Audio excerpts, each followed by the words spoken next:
Welcome in, everyone. Another episode of Business Relationship Sports. We're your hosts, CA KJ, Kris Piazza, and Chris Johnson. Good to see you, Good my to see you, man. man. It is Always. officially the new year. It's January 2025. We're into a new year. There's a lot going on in the world of business, relationships, and sports. We're here to deliver you the news, what's happening lately, and our perspective on it. So, jumping right in, intro to 2025. What's new in 2025? There's going to be a new president. We're going to be switching over the guard of the presidential situation. The NFL is heading into the playoffs now. The NBA is getting deep into the midseason as we approach the All-Star break. And there's a lot happening since coming off the Olympics last year. So a lot of interesting storylines, a lot of interesting things happening in the world of collegiate sports between NIL situations, college football, college volleyball just ending for women, starting up for men, college basketball is in the mix, a lot of upsets, a whole lot going on. So we're getting into it. So starting off 2025, do you have any specific goals or aspirations, or what do they call them, resolutions that you're interested in making happen? I have resolutions every single year. Mm-hmm. Never stops. Okay. Most of them, once again, financial savings, investings goals, things like that, and then some other side goals that I don't want to tell anybody about, but I'm working on right now. Okay. But mostly the financial goals are always in there. I want to make sure I'm financially stable. I want to make sure I'm investing the way that I should be. Sure, What about sure. you? For me, I've talked to a couple people on my mentality program about it, but number one is a consistency of events. So some of the events that we run for sports and mentality and strength training, want to be really consistent about those and try to hit a specific number, which is 12 of a minimum this year. Nice. Number two, want to make sure that as it pertains to the facility, there's continued growth in terms of the system. So continuing to build system within what's happening in the volleyball world with things that make sense for people to be able to get to their highest level. And Nice. then also trying to make sure that there is a solidarity in the financial piece too for being able to allocate things in advance from savings to spending from a facility standpoint to a personal life standpoint, but trying to make sure that we're out ahead of that. And then a fourth one that I have is just consistency of working out. I always try to make sure I work out at least 4 of the 7 days a week. No doubt. And this year I'm making a goal to ramp it up to 5 out of the 7 days. So You're getting after it. yeah, workout for me is defined as something longer than half an hour where I break a sweat, where either weights or physical exertion are involved. So Mm, I also try to make sure that there's a stretch and like a body loosening or maintenance, more like a morning core routine on the other days, but I yeah. don't count those as the workouts. The workouts are something that I feel like is either progressing me strength wise or giving me the opportunity to maintain where I'm at. Yeah. So I hear you. those are the aspirations. Nice. So yeah, it started off well so far. We're about 10 days into January now, and things are looking up in terms of that. But what's challenging right now is in California, for those of you who don't know, there's some fires happening right now, and it's actually a pretty tragic situation. So a lot of people's houses are burning down currently. Neighborhoods are going up in flames, starting with the Pacific Palisades, Mm, stretching out to places like Hollywood, stretching out to places like Calabasas. There's been new fires popping up. And there's some big name celebrities who've had their houses burned down, like Paris Hilton, JJ Redick, Kim Kardashian.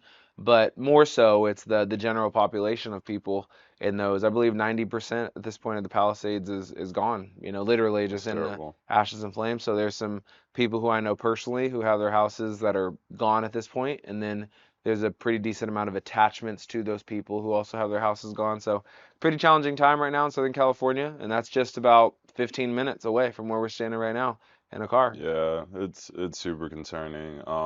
Palisades is just above Malibu, Hmm. and I don't know, it's really disappointing. A lot of people who are in political positions or in other higher ranking positions are starting to come down on Newsom, which Mm. is pretty disappointing. But I mean, you heard what happened, or if anybody heard what happened, I believe Newsom took about 17 million away from the fire department, and then also he apparently took water out of the fire hydrants that were in the Palisades. So, fire department obviously is lower staff, and then also they have no water, so they're having to find like new ways to try to contain it, which obviously they haven't really been able to contain the fire, which Right. is then making the situation worse. And Trump was even saying things, and multiple other people, Grant Cardone, were saying things about what Newsom's been doing, and nobody's happy about it. And obviously, you see what happened to Palisades because of it. Yeah. Yeah, it's a pretty tragic situation. I mean, for most people, it's not something they think about on the daily, you know? Like people get insurance, some people get insurance. Fire insurance is something really hard to find right now in Southern California. If you're trying to get it for the first time, it's No almost way. impossible. And even if you've had it previously, they're stripping a lot of people of it. So Yeah. something I don't know as a fact, but something I have heard is that uh, even the people who have houses that are in worth of excess of $3 million, they're capping a lot of the insurance payouts at Mhm. $3 million. So even if you have a house that's worth 20 or a house that's worth 10, Yeah. you're only getting three back. And so there might be some people out there that say, you know, have the mentality of, well, if you have $20 million, those aren't the people to worry about. It's like anybody who has their house burned down unexpectedly is a Yeah. person to worry about. So whether we're talking about a person who has a $50,000 house or a $50 million house, it's a really tragic and challenging situation. So Mhm. um, anything that can be done to help, you know, raise those people's spirits, you know, try to send positive energy and try to make sure that you're opening your space for people to be able to have, you know, whatever it is they're seeking, a good time, a safe time, a healthy time, whatever the Mhm. case. So, yeah, for California right now, really challenging situation. Not unlike what was happening in Florida, you know, a little bit ago with the hurricanes happening over there, just overtaking people, people's That's houses scary. getting torn to shreds. So we Yeah. hope that the natural disasters can calm down a bit. But hopefully this is the reason that people have insurance and it doesn't turn into a bigger fiasco.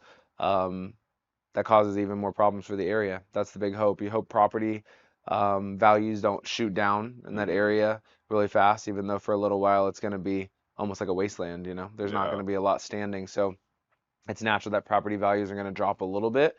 And it opens up some opportunities elsewhere for people to start to find homes and find shelter and find places they can stay. And you hope that the insurance is willing to take care of it. Yeah, insurance is starting to pull out of everywhere now. Yeah, Especially they're starting to pull out of Florida and California, which yeah, is hard. Or if they are deciding to stay in, they're raising everything. Like yeah, car insurance for us is starting to go through the roof. yeah, And then housing, if anybody has any insurance, it's starting to go up right now, which is pretty disappointing. yeah. Yeah, it's a big challenge, but anyway, on to brighter things. So, NBA season is happening right now. Switching lanes to the NBA. It's a very exciting time. Like we've talked about on this podcast before, the NBA, in my opinion, has more talent right now than it has ever. Yeah. And so we can debate the rules and the referees and the shooting of three-pointers and is the game soft or hard or whatever. But it's fairly undeniable that the level of talent and athleticism and skills is just amazing. You know, down to the ninth and 10th player on each Hmm. team. They can handle the ball, they can shoot the ball, they can drive the ball, they can play defense. There's long length, there's strength. And so what that creates is opportunities for more dark horses and underdogs to rise to the top of the food chain. Where if you look back in the past, it was generally like literally three people who would Hmm. dominate the league, like a Jordan Magic Bird type Yeah. situation. You know, these are the names.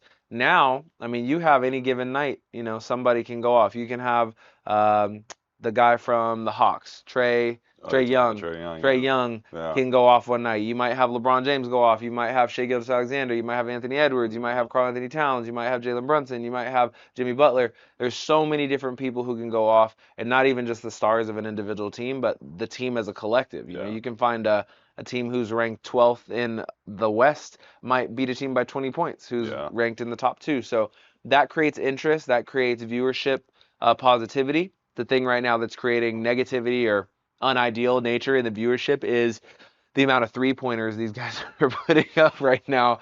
It's a lot of threes. So naturally, people are doing the math. They're going threes count for more than twos. So if we put up these threes, the teams who are winning, like the Boston Hmm. Celtics, record shooting amount of threes. Yeah. In the past, you have the Golden State Warriors shooting threes. Hmm. And so people follow suit, right? And that's the way trends go. So what's your opinion on all this, the state of the league as a whole? I think that there's a ton of talent. Like there's a ton of talent in the league now, which is really good. But also like there may be a little bit too much threes happening right Hmm. now. At least too many threes going up. The interesting thing is like what I'm seeing as far as the way that everybody plays defense. Hmm. The the mentality of playing defense is still to protect the inside, which is Hmm. super weird to me Hmm. because everyone's always moving with the driver. I think that's like natural basketball instinct that you move with the person who's going inside, but I'm like if you know most likely they're gonna shoot threes, like why not be okay with giving up more twos Hmm. and then staying on 3-point shooters if you know that there's a higher chance they're gonna shoot it, and obviously the three is an extra point. Yeah. So that's the part that's like been confusing to me. Yeah. But otherwise, like it's still pretty attractive. It's just the viewership is gonna go down because basketball is known for going inside, hard nosed, dunking, blocking shots, things like that. And the fans really come to basketball to see like people get dunked on. Right. Like it is what it is. Right. And so that's probably why the viewership is down because everybody's shooting 50% Yeah. threes right now. Yeah. Crazy. Like Yeah. 50% threes is such a high number, in terms of amount of threes shot, but then also in terms of amount of threes made. I mean, you Yeah. have guys who are shooting it at a 40% clip, consistently. And so to take, 10 threes and make four of them, that's really impressive in Yeah. terms of like the ability to shoot. But like you said, fans are looking for crossovers, they're looking for one-on-one, they're looking for dunking, and they're looking for that kind of thing. They're not really looking for long rebounds and three attempts at a three in a row, which you're seeing often. All the You time. see All drive, the kick time. out, miss three, offensive rebound, kick it out, miss three, offensive rebound, kick it out, miss three, we're going the other way. Exactly. And the fans in that situation are like, let's go to the concession stand. Yeah, people So, people want to see like people still want to see LeBron drive the lane yeah, and people like get dunked on or yeah, people get out of the way because they know who he is or yeah, John Moran or anybody like that to come into the lane. They're like, I want to see that guy dunk. I want to see Anthony Edwards going and yeah, dunk. yeah, And you're like, okay, well, we want a little bit more of that and then less threes. Threes have been like an additive to the game, but threes have never been the focus of the game like it used to be now. yeah. What do you think about rule changes or ways to combat this? I've considered it, and these things are most likely not going to happen anytime soon. But some ways that I've thought about combating it is one, starting to have no more 3-point line, which would kill the statistical era. That's why that's never going to happen. But having no more 3-point line, going back to Going back nope, to what it it's used to be yeah, it's old old school. school. Like everything counts as a two type situation, Yeah. and maybe give people a little bit more, make it more advantageous to get closer to the rim, kind of Hmm. get back to the old school, Yeah. or switching it to where a dunk counts as 3 points and a 3-point shot maybe also counts as 3 points type situation where it Yeah. may creates a little bit more equilibrium where people are trying to get that closer to the hoop, type Yeah. situation. And then you would have people, because a big complaint, right, is you see guys like, and no shade on these people, these are terrific players, but it is a criticism of them. And Anthony Davis doesn't like dunk the ball maybe as much as he should, Mm. or Joel Embiid doesn't dunk the ball as much as he Yeah. should. You hear that, versus like, because people always compare to like a Shaq, Yeah. like Shaq was every time trying to put you under the rim type situation. 100%. And so it maybe gives people like that a little bit more motivation to say, Yeah. oh, I'm going to try to, flush this type Yeah. situation. And that way the reviews, how they review Yeah. everything now, the reviews can be, was that actually a dunk versus like when Dwight Howard like threw the ball in the rim, or like Anthony Edwards, some of his Yeah. more impressive dunks is more like a throw into the rim. Hmm. Like making rules, you have to like flush the ball through the rim and then touch the rim with your hand. That's what counts Yeah. as a That would dunk be a type true dunk. situation. Yeah.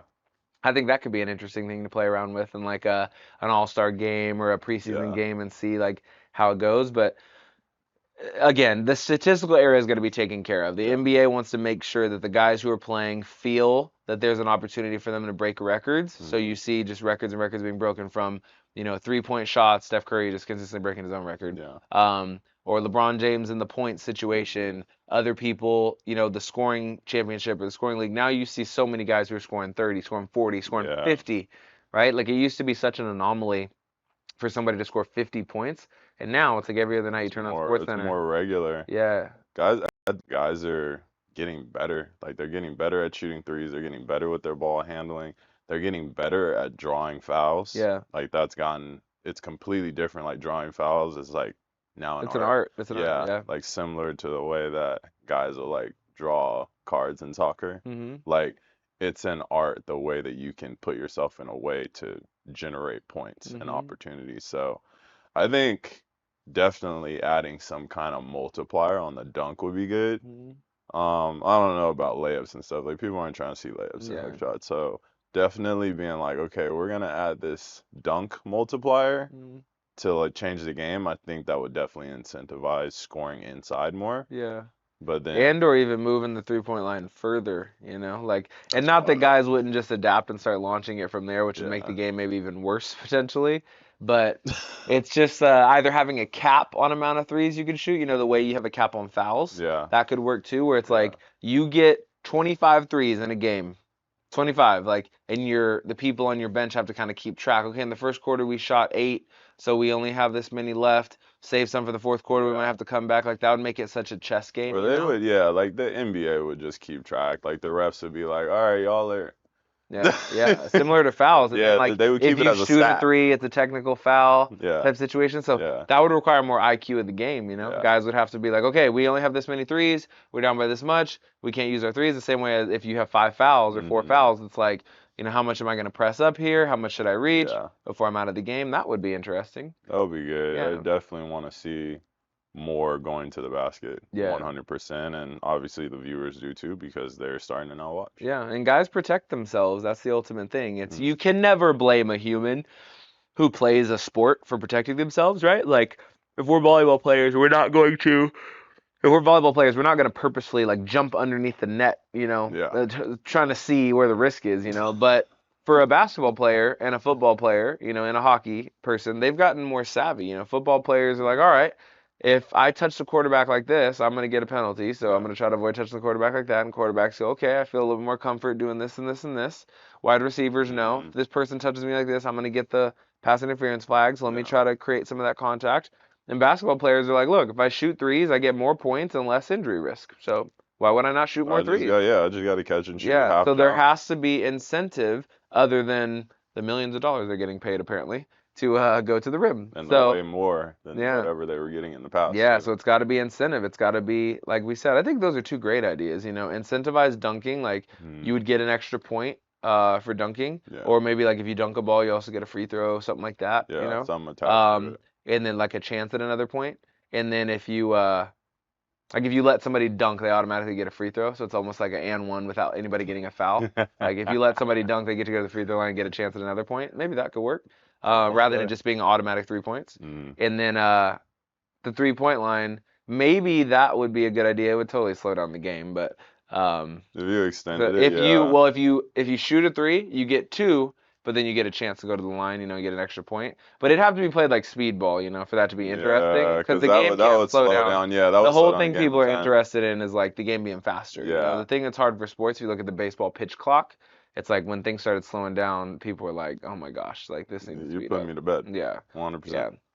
Okay, so NBA, two unassuming teams have been killing it this year. So not to say they weren't good in the past in terms of the Oklahoma City Thunder, but you have the Cleveland Cavaliers are crushing it in the league right now. 33 Yeah. and 4, not really losing. I don't believe they've lost to a single team in the West yet. I don't think so. Their only losses coming to East Coast teams, and they beat the number one seed in the West a few days ago, which is the Oklahoma City Thunder, and they're playing just fluid. They've got Mhm. Donovan Mitchell, who's their team leader, Darius Garland. Those are their two guards. Both of them capable of scoring. Both of them cat quick, super Yeah. fast. Their bigs have been playing really well. Jaren Allen, one of the best Mhm. bigs in the league right now in terms of cleaning up the glass, finishing balls at the rim. Making savvy passes. A big time player for them who's been doing well is the guy from SC, Which Mobley. one? Oh, Mobley. Mobley. Yeah, Evan. He's been like stepping into his role and doing well. And they've got just three shooters who come off the bench, maybe even four, who do really well. Plus the guy from the Nets who they picked up, Which one? the 6'7" defender. He used to start for the Nets. I don't know what you're talking Um, about. I gotta see yeah, that guy. Who you talking yeah. What about? is his name? Shoot. Yeah, no disrespect. Let's see. The guy from the Nets. We Did you find You him? talking about Jerome? Or you talking about No, Strauss? no. Let's Are you see. talking about Karis LeVert? Yeah, Karis LeVert. Yeah, Yeah, yeah. He LeVert used to play for for the the Nets. Nets Yeah. and just like was starting at the Nets and doing well. And he's Hmm. like their seventh man now, Yeah. and does great for them. Long, super long, You gets in gotta play your defensive lanes. role. For sure. Know your role, play your position. You gotta play your role. It is what it is. Totally. And then Tristan Thompson, who Hmm. he's like known as, OG leader guy. He's done some broadcast stuff Rebounder. and then gone back, So they've got the total package right now and they're doing well. So they'd have to stay healthy like any team, but they're rolling really well. So 34 and that being 4. said, what do you believe, gives teams the edge as we get closer to the playoffs for basketball? Like, you look at this thing that we've talked about. All right, there's so many good teams, so many good players. Yeah. You could be legitimately now an eighth seed, go in and play a 1 seed, beat them 4-0, and people wouldn't be that surprised. They would Yeah. go like, "Whoa, that happened!" But I could see that happening. Yeah. That's how good teams are now. So, what, in your opinion, just watching sports and watching the NBA specifically, do you think it'll take for a team to pull off a championship? Leave out the health piece. That goes without saying. One is just shot making, Hmm. right? Because you look at any shooting, any basketball in college, high school, whatever, it's who's getting open shots and then also who's hitting the open shots. Right. So that's the first part. But the next part is team chemistry. Hmm. You got to make sure that the team is flowing together. They want to play together. Hmm. They're trying to follow the coach. They're following the leader of the team. Hmm. That's what you'll notice. Like teams that are really together, they'll push through when the situation gets tough. For sure. Like those are the like two things that I look at and I'm like, okay, that's a team that could win the championship. For sure. For sure. I agree with that. So who do you have right now? We're pretty early in the season. It's hard to say, but who do you have going to the Western Conference and Eastern Conference Finals? It's 4 teams to pick. Uh, Eastern, obviously, the Cavs, the Celtics. Okay. Um, I don't know. I see the Bucks getting in there, Mm. and the surprising team is actually the Magic. I'm really surprised they're playing Yeah, super Paulo well. Banchero's coming Yeah, back. he's So if you unstoppable. were to pick two of those teams just for Eastern Conference Finals, who would you pick? Mm, definitely the Cavs and the Celtics Cavs, Celtics. for All right. sure. How about Western Conference Finals? Mm, A little tougher.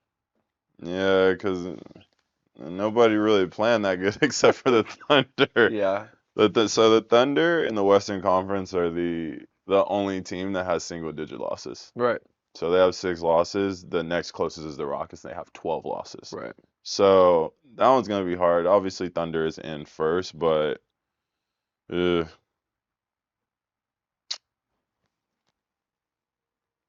I still like the Mavericks Okay. in the mix. Once they get healthy. Right now they Yeah, don't have Luka or Kyrie. yeah, but I think them being healthy, like they're a very hard team to deal with. I would agree. Okay. What about you? Let me take a look. Gosh, pretty tricky. They all got the same record, Yeah. two through Whew. five, 2 through 6, like Man, have there are about some the same teams doing record. About badly. Okay. I'm gonna go with Western Conference. Wow. All right. I'm gonna say Western Conference Finals is Lakers okay, and does that match up on that side of the bracket? Thunder. 1 play 6. Lakers and Thunder is who I'm gonna go with. I could totally see the Warriors making a late run and figuring it out, but they they've been struggle having in the problems. bigs. Like, yeah, like the guard play is okay, for the Warriors, but they struggle from like the big standpoint, and I it's don't tough think to they recover ever everything. like, and I don't think they ever focus on like getting like super quality bigs. Like they've never focused on like, No, their game has been like run and gun, but now other teams have kind of caught up to that same system, but they're yeah, bigger. yeah, Other teams have the same system, but they're bigger. They used to get over that Steph Curry, Klay Thompson would play defense, yeah, Draymond would play defense, Steph Curry would run around like and cause attention, and they would just make shots and get on yeah. hot streaks. But now, yeah, it's like other teams play the same way. They had that one year or those few years where I think they had JaVale McGee. Like Hmm. other than that, they haven't had like bigs. Everybody else has been like 6'8", 6'9". Like they're not getting the bigger players, and I'm like, you always got to keep somebody close to 7 foot on your roster, like Hmm. somebody who jumps really well. Yeah, So that's a weird one. man. Yeah, everybody is like right around that same record. It's Yeah, interesting. like everybody from like 2 through 8, 2 through 9, literally has like 20 wins and like 12 to 17, 18 Man, the losses. Suns fell off. They started out well. Went to like 5-0 at the beginning of the season. Yeah, Yeah, they fell but off. everybody knows like just because you got superstars doesn't mean you're gonna gel. That's right. That's Like right. that's just how it You hit works. that on the head. Yeah. So, those are interesting teams. All right. So, college football, we're in the mix of it right now. Wait, what? Did you pick your East? Did I pick my East? I don't think you picked your Oh, East. Celtics and Cavs for sure. Okay. Like that's yeah. Celtics and Cavs. There's a chance I could see the Knicks sliding in, like getting hot at the right time. I don't. I right now I don't believe in the Bucks. Like I think Giannis is a really good player. Dame is a really great player. Mm, I worry about them having like more than that. I think Bobby Portis shows up, Yeah. too in clutch time, but I worry about them having more than that. That's It's it. like, Yeah, they've always had issues with the supporting cast. yeah, like depth is 100%. huge in the playoffs. Yeah. Like you run out of gas, and especially if Damian Lillard's a smaller guard and he crushes it, but he's not like, hounding on you defensively in your Mm-mm. space. Like, and that's what the playoffs is about. It's like the Cavaliers right now. We'll see if they can keep it going, but like watching them, they are like in your lanes, in your space, consistently Playing up in you, defense. and Yeah. their pace is like out It's of this fast. world. Yeah, it's easy to say at the beginning of the season. They haven't even hit the All-Star break yet, but Mm. man, like Donovan Mitchell's on a mission too. We'll see. Trying to get that shit. Exactly. So that's what it is. College football right now. We're getting ready to head into a game today, actually. Texas versus Ohio State. Supposed to be a very big game. Very big, like, football populations in those schools, Mm. towns. Like, Ohio State runs deep, Texas runs deep. It's going to be a big time game. So, who do you have in that game? I got Ohio, especially after they put hands on Oregon, They had did. everybody with the Yeah, they did. like jaws They dropped against smacked them. Oregon. I was really surprised too because I thought Oregon had played really well all year, and then they Hmm. came to the game. Like I think in that first half, it was like 30 or 31 Yeah, to nothing. yeah.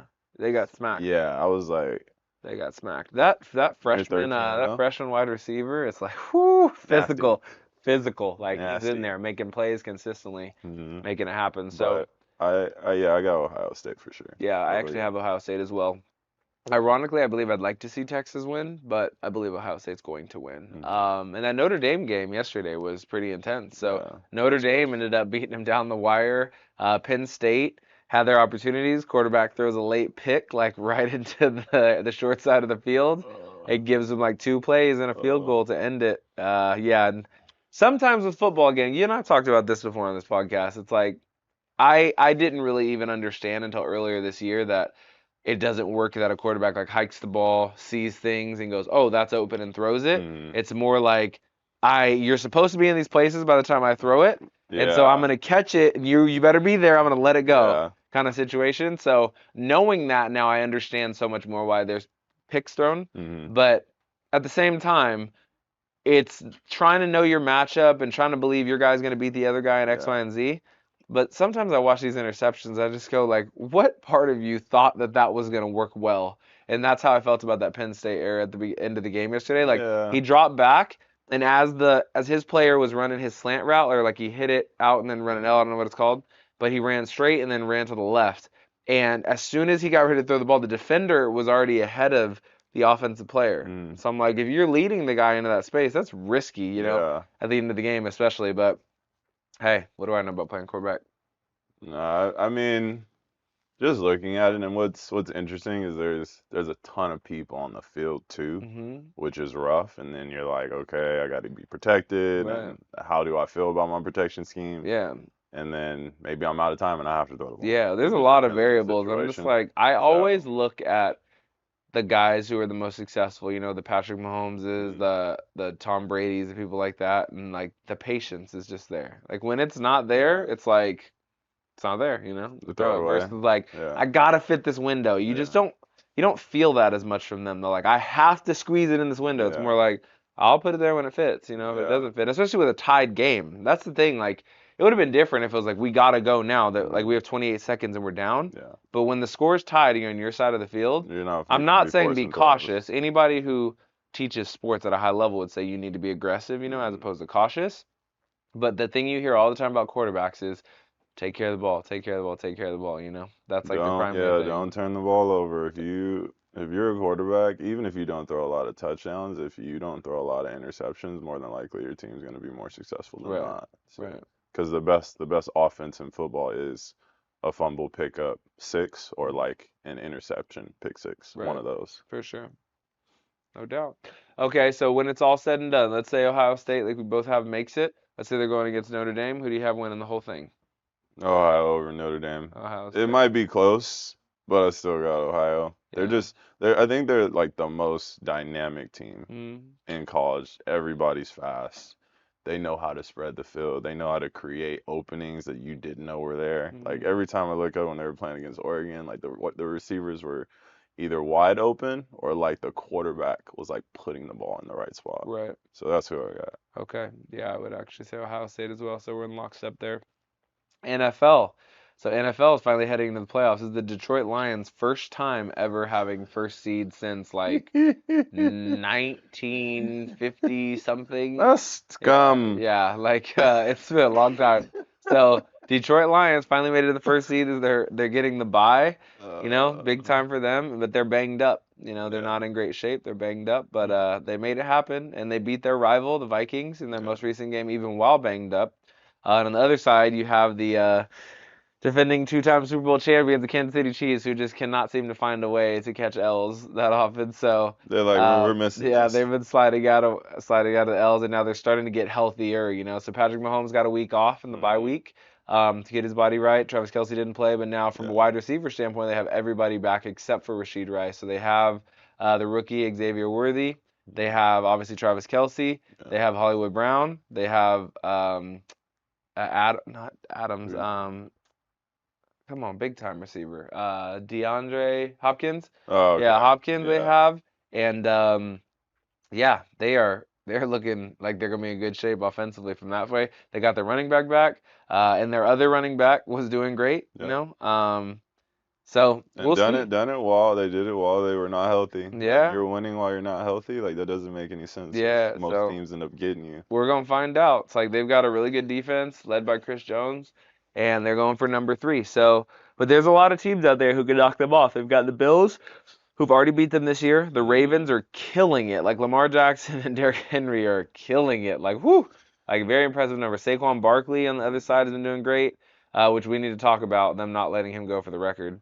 Um, but you've got a lot of situations happening right now in the NFL and a lot of sleeper teams, a lot of teams who are already at the top of the food chain. And we're not even going to talk about the Cowboys or the Niners. They're out of the conversation today. Um, It's not. so, so with Let's the NFL not. teams, who you see going to the NFC and AFC championship?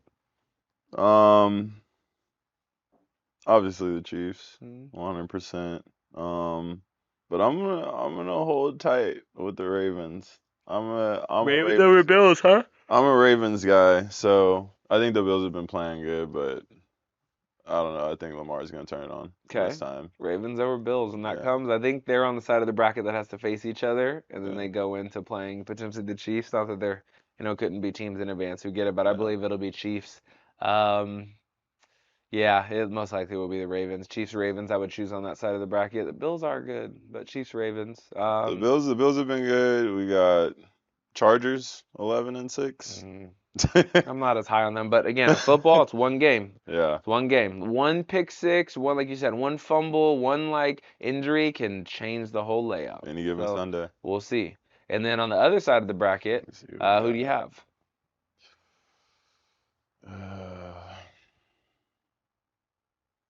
Lions, of course. Yeah, think they're gonna Um, make it this year? I still think they're gonna fight it out. Like what they have proven is they've got a lot of grit. Yes, So I think yes. that's especially what Detroit is like a Motor City. Mm-hmm. I think they've got a lot of grit. And then I don't know, like I'm kind of leaning towards Philly because Philly's been playing really good. Okay. Um, yeah, I'm gonna go with that because everybody else is like, eh. Medium. Yeah, everybody Yeah. else is like, eh. So I'm gonna go with those two. But Lions, the Vikings. Vikings been Yeah. playing good too. Yeah, but So it's hard to lean on Sam Darnold. Did you see that performance against the against the Lions?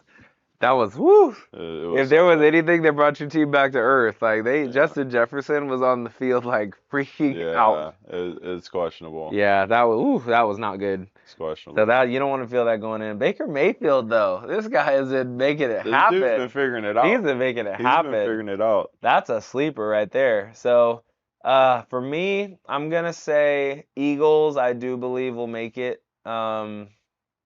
I think the Commanders are probably a year or two away from making it. Yeah, they got the young QB. Yeah, but Eagles and whew, do I want to go Lions or Bucks? I don't know. Last year the Lions knocked out the Bucks, right? In that Yeah, in the second to last game, I Baker believe so. Mayfield had the Yeah. ball at the end of the game and then he threw it and then was like on the ground. I don't know. I might go. I might call that upset. I think I'm gonna go Buccaneers and Eagles.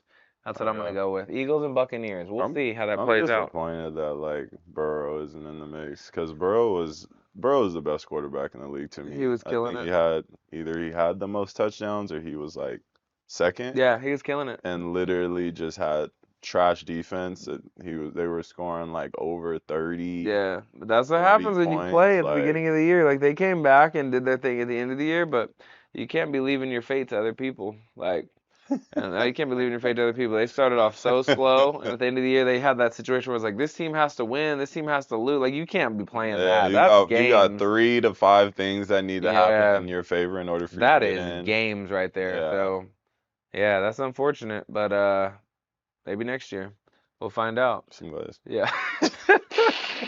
So, maybe next year, and it who is what it who is. do you have winning the Super Bowl?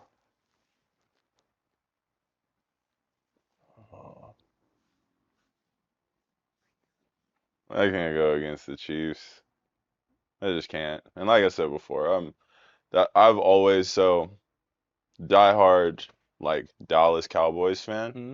but like my second team has always been the Ravens Hmm. since the Ray Lewis era. Hmm. Always liked the Ravens, so I don't know. I'm definitely picking the Chiefs, but I like the Ravens too. Yeah, I'm picking the Chiefs as well. I've had them since the beginning of the season, but I will say if the Chiefs are going to lose, it'll happen in the AFC Championship, not the Super Bowl.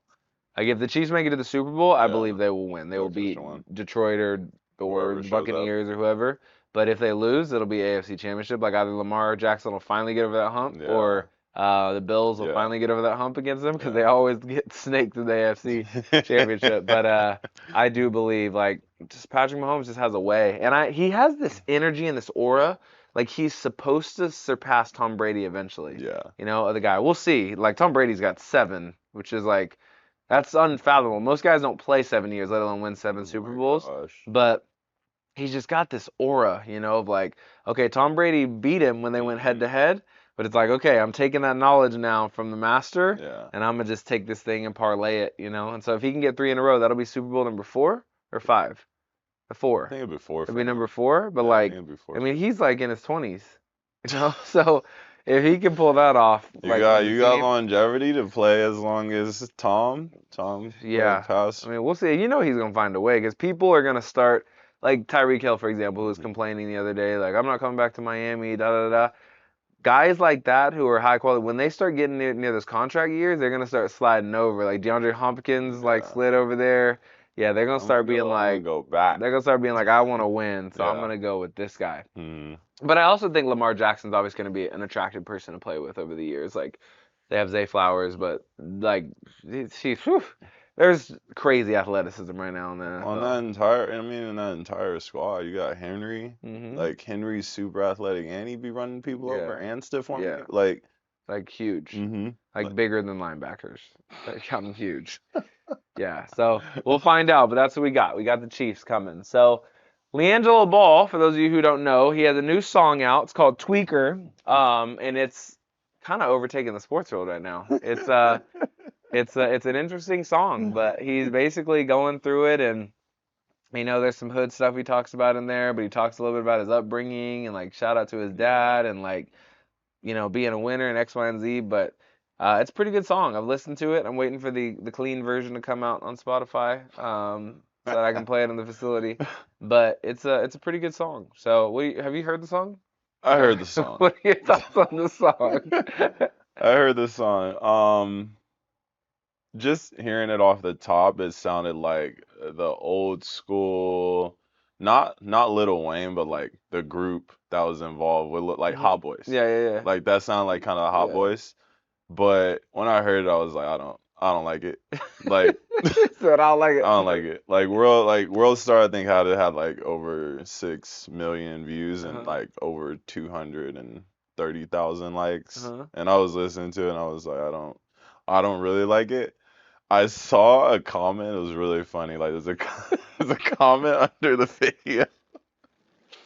The comments I wrote it down. It said LeVar Ball LeVar Ball wrote this song in 2005 as a backup plan.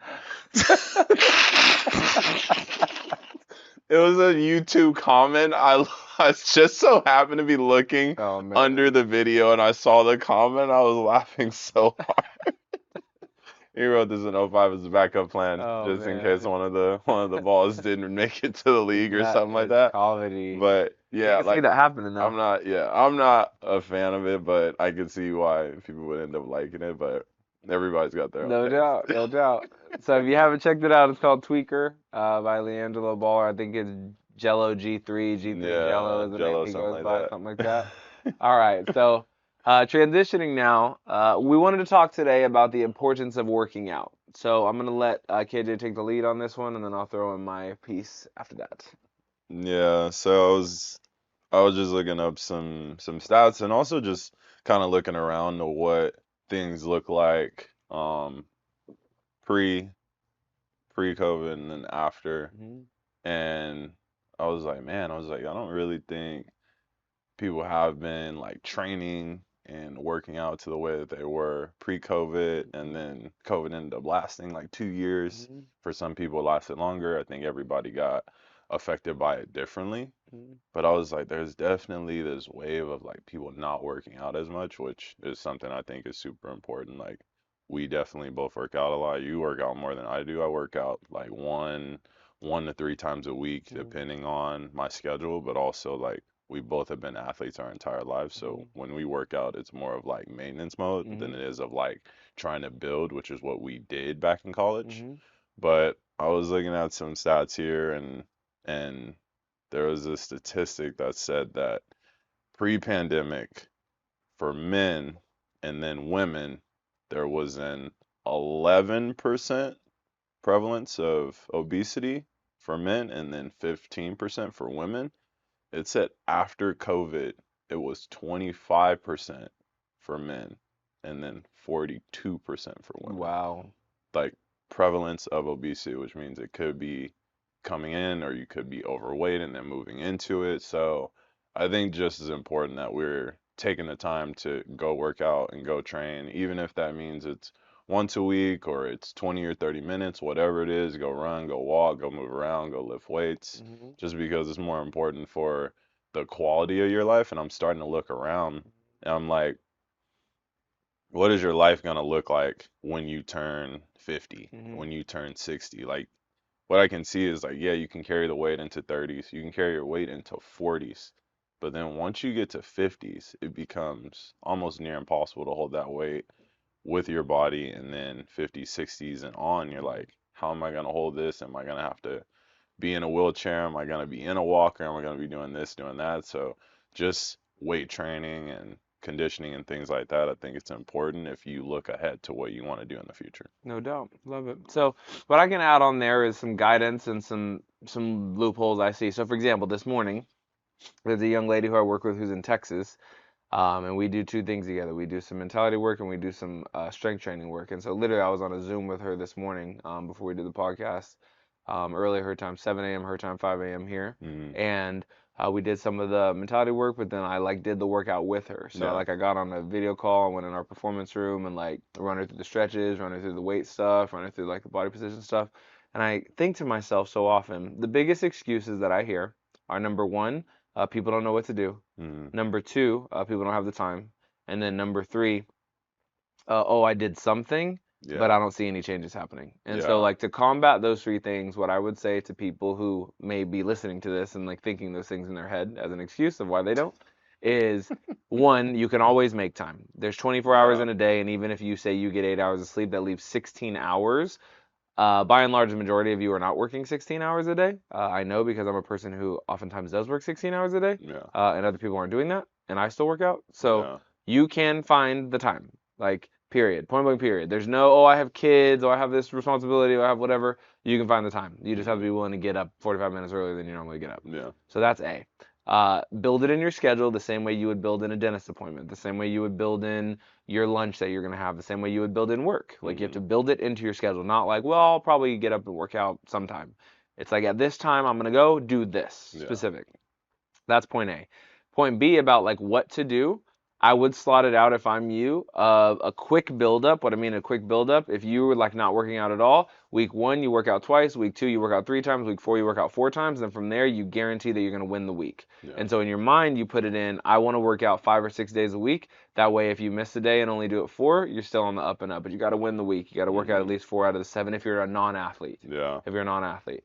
Um, and so that piece, like building that, what to do within those workouts. Separated out would be a good thing for most people. So some people like a full body thing. I prefer a full body thing. I like to go, my man Nico, who's behind the camera over here, he knows. We work out together sometimes and we usually do full body. It's like we're gonna do some stuff for the legs, we're gonna do some stuff for the core, we're gonna do some Yeah. stuff for the upper body, so everything gets worked because we don't know when the next one's coming. Mm-hmm. If you have a consistent cadence, you can block it out to where you do leg day, upper body day, Mm-hmm. leg day, upper body day. If you're really crushing it, you can separate out the muscle groups to like the front of your body. Like Yeah. I'm gonna hit my hips, quads, whatever.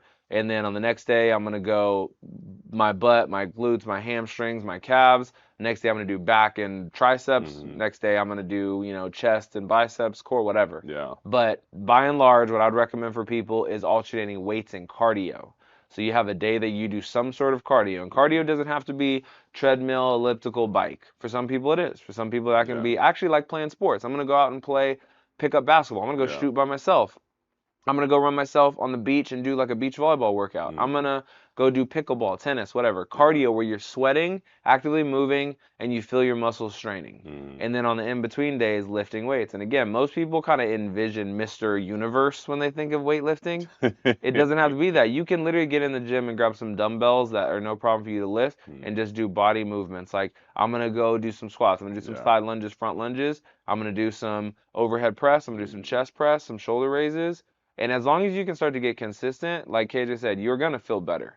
You're going to feel more 100%. prepared for your 50s and 60s. You're going to feel more prepared for life. You're going to feel more self-confidence that way. And all this can be done in half an hour. Like if you're efficient with it and Legitimately. you're not texting Yeah. and you're not on the side chit-chatting, if you just go, look, I'm going to hit it, clock on, boom, Yeah. warm up, get flow, get my stuff in, water, get my flow in, water, get my flow in, stretch, done.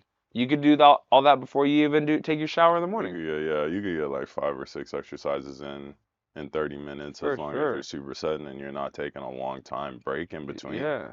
Like, and also the other piece is just making sure that you're trying to progress, Mhm. even if it's a little bit. Mhm. Like, you don't want to be holding 10s or 20s for like 3, 4 months. Right. Like, the goal should always be some type of progression, so then you actually feel yourself getting stronger, Mhm. and then you're not feeling stagnant in your workout. Yep. Progression of weights or progression of reps. One of the two. Like 100%. you're either increasing the rep count or you're increasing the weight count. One of the two. Mhm. And it does not have to all be the scientific stuff. Too many people now are feeling like they're getting paralysis by analysis. They're like, well, they say you should do this and this and that. Like, you need to go old school. If Yeah. you're not a person who already works out, you need to go old school. Do something. Pick up weights, start Yeah. moving. And I'm not that guy either, because I don't know if you're that guy like with the food and stuff where you'll hear the trainers like, oh, you gotta check your macros and you gotta set up your food, No, we're not what type doing of it. protein you take in, Yeah. and the creatine and stuff. Like, I'm not that guy at all. Like, I've never tracked my food Mhm. whatsoever. I've never tracked like my calories and stuff like that. Like,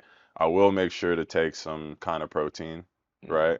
But for the most part, I'm not trying to track. Like, what I'm trying to do is make sure that I'm going to work out and then eating when I feel hungry, Yeah. right? And there's levels to it. I mean, for you, you've always had a fast metabolism. Like for No me, doubt. I've been the opposite. I'm like, I have had periods of time where I'm playing as an athlete where I've had to make the mature decision to go because I really like food. Yeah. Like, and I've had to. I mean, you and I lived in Finland together, and every Tuesday, where would we be? We'd be right at We getting them Yeah, we get them pancakes. pancakes in heavy, like in boatloads. Like I'm talking for those of you who are watching this, we're talking like 30 pancakes in a single day. And Like then we would have them pack it up and we'd and take have it to go. leftovers. Like Yeah, we'd we'd take it to be go. hitting it, The whole right? deal. And so naturally, that's not going to leave you in the best state. Like you're Yeah. just crushing pancakes, right? Mm. But what are we also doing? Morning practice, right at the gym 99, get the lift in, afternoon practice, be on the bike before the Wow. practice, hitting it, and then you're playing in games, And right? we would lift early too. We Mhm. would go and lift like 2 Yep. hours before our 6 lift a.m. time. Yep. Yeah, Yep. because we were like, this is too small of a window. Yeah. So our lift time would be like 10. We'd be in the gym at like 7 or 8. Yeah. Yeah. Like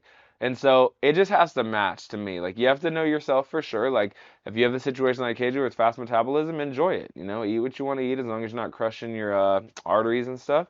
But get your workouts in. If you're more like me, mine was all competition based. If I knew I wanted to win a national championship or something, it was like, yeah, you don't get to eat In-N-Out burger. You don't get to eat past a certain time. You got to eat the eggs. You got to eat the chicken. You got to eat the spinach, whatever. Mhm. So you can win this national championship. The moment the national championships were up, I was like, Let me do let's me. hit the wherever. Let's hit the Chick-fil-A. Let's hit the IHOP, You was on the whatever. Cafe Rio. Uh-huh, the Cafe Cafe Rio, Rio, big like them time. tortillas. Like you have to know the situation. So for now, I'm not competing for anything except for trying to get to the highest level in like what we do in business and podcasting and all that Mhm. type of situation. So it's like, all right, make sure that I'm healthy, make sure that my arteries are not super crazy clogged, make sure that I am working out, I'm active, my heart rate and beat is going strong, I feel myself sweat. Mhm. But you can embody these concepts. The whole point is like you have to be working out, you have to win the week. If Yeah. you're winning the week, guarantee your confidence is going to go up. Mhm. For sure. No For sure. doubt. Like it. Okay. All right. So women's volleyball season is just finishing up. You had Penn State take the crown. You know, you and I had talked before, and the two biggest upsets were Pitt losing and Nebraska losing. So those are two big Yeah. time games people had expected Pitt to make it to the finals. People had expected Mhm. Nebraska to make it to the finals, and both of them got upset. Yeah. So, to what KJ was talking about earlier, just team chemistry, team cohesion, that kind of thing, it ended up playing a really big role. You saw Louisville come together when their star player got hurt, and they That just ankle played lights out roll at was. home. Yeah, they played lights out at home and did work when Anna got hurt. And Ugh. then you also have the same situation with Penn State, where Penn State got a little window open for them because Yeah. both teams had the chance to close it out. Like Mhm. Nebraska, I forget which was which, but Nebraska and Pitt, one of them was up in the third set, like 21 to 24, 20 to 24, and ended up Yeah. losing. And then that's what created the whole comeback. And the other team had a situation where they had an opportunity to close out the second set Yeah. and they were up, I think 21 to 24, Yeah. let them come back, and then that's what made it like an even game. I think in that pig game, I think they were up big in a Pitt was set, up and then they 24 to let. 20, I believe, in the I third. thought it was. I thought it was bigger than that. I think it was like maybe an 8 or 9 point Yeah, lead, and they maybe, let but they let them come back. I I was know like, for a fact those are the two scores that I remember thinking about. There's one yeah. of them was Louisville ended up being down, I believe, 20 to 24. And who did Louisville play in the semis? Pitt? I thought that was the Pitt one. Okay, yeah, they were down 20 to 24 in the second set, And and they came came out back. scored like six straight, Yeah. and they come all the way back and win it. And that's what made it 1-1 as opposed to Mhm. 2-0. Mhm. And then in the Nebraska game, they had 21, they had 24-21, let Penn Mhm. State come back, and then that was the game that went all the way down to the wire, Yeah. and then Penn State took it. But a shout out to Penn State. You know, they had that outside hitter who transferred from Michigan State. Jess, I don't want to mispronounce her name, Merzik or Mzerzik, something like that, Yeah. but she was just like making She's the right shots at nasty. the right time, like going 4-to-4, hitting the high flat line out of system, tooling up and away. I think she also has probably one of the heaviest arms in Yeah, she was college. smashing. Like and it wasn't just like a 70% 4-to-4 Hmm. because everybody, if you play volleyball, like a area four swing, the area four swing is probably the hardest swing to take Yeah. as a pin hitter. Hmm. And she was crushing them, like hitting 100 miles per Yeah. hour, lighting people up, hitting people with the Yeah. ball. I was like, who's Yeah. sitting in for Yeah, they this? were not taking And it. She hitting was it lighting it up. inside Inside the of the 10-foot line, yeah. inside the off blocker. Yeah. The off blocker was Like like, smashing it.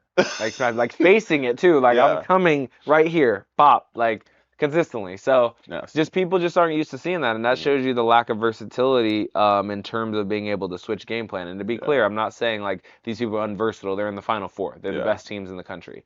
But when it comes to that top tier level, you know, when I think about my Final Four history, yeah, it's really about being able to make adjustments in real time. And if hmm you don't have somebody in your gym doing these things, yeah, like it's hard in real time for young ladies and young men to be able to go, all right, I'm gonna conceptualize as a blocker. I need to move 12 inches further than I'm used to yeah, and do that every time and be okay with you hitting something else. Because in your hmm gym, it might be, well, our best player always hits the line seam, so I got to close the seam. yeah, And in real time, like you're thinking about so much that you can't make that adjustment. And so that's the whole concept of being able to slow it down in your practices and go, all right, when we play somebody who hits 4-4, this is how we're going to play them. Let's rep that over a full week. Yeah. When we play somebody who hits high flat off the block, this is the defense we're going to run. Yeah. When we play somebody who's all tips and rolls and throwdowns, this is how we're going to play them. Now, let's run a practice or 2 or 3 or 4 where on the snap of a finger, you guys have to change the defense. Okay, 3 points, we're going to play it this way. Switch it. Yeah. 3 points, we're going to play it this way. That's an idea. And of course, there's only so much time. You have to work on your offense and your own siding out. And these teams made it to the Final Four. So I want to keep repeating that. It's not like they got blown up in the first round by some sleeper team. They're in the Final Four. So it's small margins, but that's the difference, from somebody who has played at that level and knows like what it takes to be able to win the NCAA championship. It's not all about like who's got the biggest jumpers and the hardest hitters and the highest flyers. It's like who can show up with their best stuff consistently. And that's what that Jess girl was doing. Like she wasn't like slowing down. It's like I'm bringing it every time.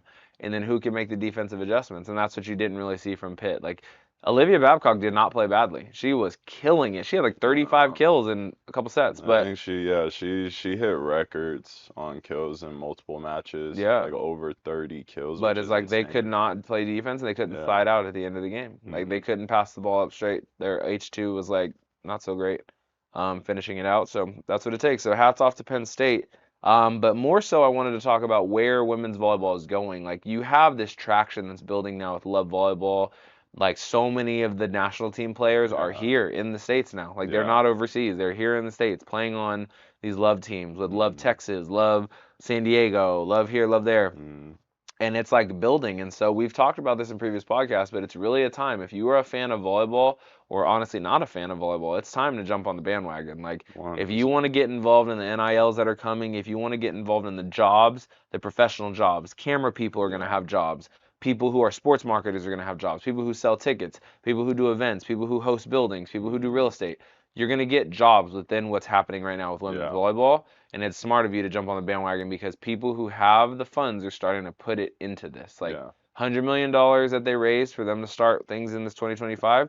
And it's only getting bigger. You have Joe Burrow, who you talked about. He's involved. Kevin Durant's involved. Jason Derulo's involved. Like there's so many people right now who are starting to get involved. I have personal friends, CJ Watson, he's like getting involved. And it's continuing to grow, it's continuing to build. So I'm super excited for what's happening in volleyball. Not necessarily for the NIL portion because that situation is sloppy. You gotta pay up. Yeah, that situation's sloppy, but when it comes to how the game is going to grow and being able to see the sport here in the United States and potentially get it on TV, and imagine if volleyball started being regularly played on ESPN. Yeah. Like that would make it so much more viewed and so much more appreciated. And people are flooding to it right now. Club volleyball, beach volleyball, taking these opportunities. But if it starts to expand beyond that, it's going to be a really big deal for young ladies. Once again, it's a different game than what it was when we were coming into playing high school. Like I was just telling somebody that the other day. I was like, I played high school ball when you didn't need to play club to get onto a high school ball team. Now, if you don't play club, you probably shouldn't even show up to tryouts. Like it's become like that hard. The level has gotten a lot higher than it was before. Kids have been playing, and kids and parents are asking like, hey, when should I start playing? I'm like, you probably need to start playing at like 10. Yeah, you need to start I was like, you need to start playing at like 10. Yeah. Because you need to make sure that you put in those 3 or 4 years to get you to freshman tryouts where you're gonna make the team. Right. I was like, unless you're blessed with height off the top, most likely coach's not gonna take you. Right. So I think just the level of the game has grown a lot, beach and indoor side. And then also, I think there's still the element of patience. Like, it's going to grow. Yes. But once again, we need to have MLS patience. Yes. Right? So give us the 10, 15, 20 plus years to grow it out, and it's going to be big. Yeah. No doubt. All right, so speaking of NIL, right now there was just a really big move that happened in women's college volleyball after the finals happened. So Tori Stafford, who plays on Pitt or had previously played on Pitt for the last 2 seasons, she started as a freshman, went to the Final Four, started as a sophomore, went to the Final Four, earned first-team All-American. She entered the transfer portal, and it was really big news amongst the women's volleyball community. And as of recently, she is now committed to Texas, which has NIL written all over it, right? So usually in sports in general, people are not just getting up and leaving their programs at a whim unless there was something notable that happened. Yeah, And for usually when you're starting at the sure. primary, Dan Fisher's a great guy, Mhm. at Pitt, the head coach. NIL, starts to get involved. Texas has got money. Texas has got their football team in the Final Four. Mhm. Texas has got historical times being in the national championship, and they've got a ton of donors in Texas who are making it Mhm. happen. So, my question to you is, do you believe it's like an NIL situation that's making that transition happen? Or do you think it's some kind of displeasure, discontentment with the situation that we're in at Pitt? Um, it could be a combo. Hmm. Could be a combo. Like you could be getting a nice contract, but also once again, we don't know what's happening behind the scenes. Right. There may be an issue with the coaching staff. There may be an issue with other players. She may be looking at the roster and being like, is the next year's roster going to be as good as this roster or Right. better than this roster? Right. So there's a lot of reasons that she could be making a move. If you're going to get a good NIL deal, especially as a college athlete, and once again, we know that you're not getting paid a ton of money to play pro Hmm. volleyball. So if you can get a good NIL deal in college, you take it. Right. So there's a lot of different factors. For sure. And so it opens up with like another example, Carson Beck, who's been the quarterback at Georgia. Yeah. He's now in the transfer portal, right? And people have their opinions on where he might go or whatever the case, Yeah. but there's such this limbo of conversation between people who there's the old school people who Mm-hmm. feel like a school recruited you, you committed there, they started you, they branded you, all this, like how could you leave them, type of Mm-hmm. situation. But there's the situation like you just said, which talks about like basically opportunity for the individual. Like if this school's not providing this opportunity, Yeah. I'm gonna go to a place that does provide that opportunity. Yeah. And anybody can have their own opinion on it. It's not even really worth debating. Like what's the way? Mm-hmm. For every individual, they can have their own opinion. But the whole point of this is it's showing you where the game is going. Yeah. And what time in history have you ever seen a scenario where mid college experience, a young lady, we're talking about women's college volleyball, a young lady left a program that was in the top 10, let alone top Yeah. 4, and just out of the blue, ends up somewhere else. Yeah. And the reason that you're going to begin to see that is NILs. You're going to see that because of the era we're in college sports, where athletes now can be in bidding wars, Yeah. athletes can be in tampering wars, type situations. So, People got donor money now, and what you're starting to see is a lot of people from these schools, these former alma maters, they're like, hey, I got NIL money. I got unlimited. mm, I think that Magic said he was gonna give forgot where he went, Michigan or mm, Michigan State. I mm, think he said he was gonna give Michigan State like unlimited NIL money wow, because he wants to ship. right, So it's like it's a tough conversation to have. Like I said before, I'm completely for monetizing college sports. mm, The reason is because the colleges, NCAA, everybody else was was benefiting, making a ton of money off of top level football, top level basketball, and then other sports that were playing really well and were mm, popular. And I'm like, why can't the players get a piece of this? right, Like, so for me, I'm fine with it. I'm not so fine with the jump ship situation where mm, you can kind of just jump into the portal whenever you want. It's a different conversation. But I'm definitely fine with monetizing college sports, especially since the players are the product. yeah, no doubt. Okay, so heading into our closing, just giving you guys some financial encouragement heading into 2025 from me. Always the beginning of the year just resets the tax situation, and Mm-hmm. as you think about the tax situation, starting to think about ways that you should allocate your money. So, number one, making sure that you have multiple accounts that you're starting to consider. One, a savings account that you put tax money into, so that you're not surprised when tax time comes or Mm-hmm. scrambling. Number two, making sure that you have some sort of savings account, and we can get, super specific with IRAs and CDs and investment Mm-hmm. accounts and stock markets and a savings account. Yeah. Like you need to have an account that you're not touching that is for savings. Yeah. Separately from that, an emergency savings. So clarifying that those are two separate things. Emergency savings is not the same thing as like I might want to use this sometime in my life to do what I want to do savings. So Yeah. emergency is what it says. It's an emergency. Yeah. Like unforeseen. Unfortunately, houses are burning down. Emergency savings come into play with being able Yeah. to grab a hotel or hey, I still got to get my kid clothes, X, Y, and Mm-hmm. Z. That's an emergency savings. Yeah. Or your car breaks down, X, Y, and Z. It's an emergency. separate from I might want to take a trip to the Bahamas or Aruba one day. That ain't no Fine. emergency. I might want to whatever, work on this new business project and invest in it. That's separate savings, or I just want to put this in my retirement for the future. Yeah. I recommend you have separate savings in retirement and emergency savings. Mm-hmm. But for now, for those of you who are starting out, emergency savings. Those things I do not touch. Those are not getting spent day to day. Those are not getting spent month to month. Yeah. And then in addition to that, starting to have something that is preparing for your consistent bills and expenses. So if you have to pay for food, if you have to pay for gas, if you have to pay for rent, if you have to pay for utilities, things like that, making sure that account is on point. So how many accounts have we hit so far? Savings for taxes, emergency savings, general savings, daily life. That's 4 as a minimum that I would be running if I'm you.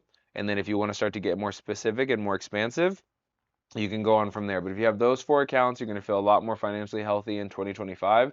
You're going to feel a lot more confident. And then if you put that into play with a written down plan of what you would like to achieve by year's end, or what you would like to be doing with these funds, or what you would like to make happen with them, you're going to end up being in really good shape, and you're not going to panic about money. And there's a lot of people living check to check. There's a lot of people who are panicking about money. Yeah. And so if you want to avoid that panic, there was some advice for you. Start with those 4 things. No doubt. I definitely have been looking around. I think the stats have continued to go up. It's like, I think in between 60 and 80% of Americans are living paycheck to paycheck. Mhm. And once again, I always factor in the big 3. So it's your housing, your food, and your transportation. And like I said before, if you're in a situation where you can downsize your living situation, you probably want to go into that. If you are having a car payment, you probably shouldn't have a car payment. You should probably try to downsize into something that's cheaper, something with no car payment. Like always trying to find a way to get into a better spot financially, but also adding into that, expanding your skills so you can try to make more money as well. Mhm. Or if you need to pick up a second job, whatever that is. But I always say you want to try to create some type of breathing room if you don't have any. Right. And I think that's the part that kind of gets people in trouble because I hear it pretty often of the like, I have my own place and like I'm not gonna change that situation. Mhm. But then you're like, you're either drowning financially, like you barely can make your bills, or you're literally like, I can't do anything, Outside of right? that. I can't do anything outside of what I'm doing, and I still want to live in this situation. And I think it's separating the conversation of I deserve this versus I've earned this. Right. And I think that's been the biggest issue with people and their finances. So people be like, oh, like I want to get this car because I deserve this car. Mhm. But do your finances say that you've earned Earned this it. car or not? And I think most of the time the answer is no. I haven't earned this. I just think I've deserved it. Right. So I think it's just separating those 2 concepts and then being able to see, okay, I might need to downsize for a few years to get to what I want to do in my real life. Yeah. So those are huge things for me. And then obviously saving. We got to save, we got to invest, and then obviously try to grow the income. Damn. All right.